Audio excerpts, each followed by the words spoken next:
তো hello guys, কেমন আছো তোমরা? আমি ভালো আছি। আমি গেছিলাম আজকে কলেজ স্ট্রিটে বই কিনতে গেছিলাম। জানো সবাই, এখনো বই কেনার টাইম। এখানে কত বই এইভাবে রাস্তায় পড়ে আছে, কেন আমি জানি না। তোমরা জানলে কমেন্ট করে আমাকে বলতে পারো, ঠিক আছে? তারপরে আমি চলে গেলাম ঘরের দিকে, যাচ্ছিলাম কেন বই কেনা কি হয়ে গেছিলো। বেলের দোকান দেখে আমি বেল কিনতে দাঁড়ালাম।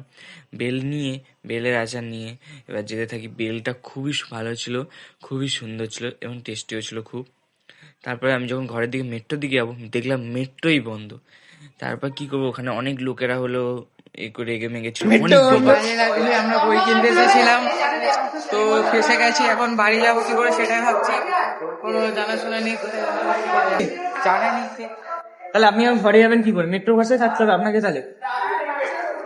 তারপরে বন্ধুরা, ওখানে যে নিউজ রিপোর্টার ছিল তারা আমাদেরকে ডাকলো এবং ডেকে কি বলে তোমরা নিজেই শোনো কথাটা।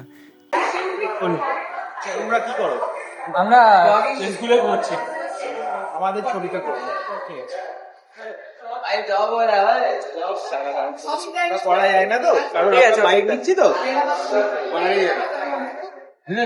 কোন স্কুল? আমরা গঙ্গাপুরি। হ্যাঁ, দেখে না, কুদঘাটে নিতে যাচ্ছে।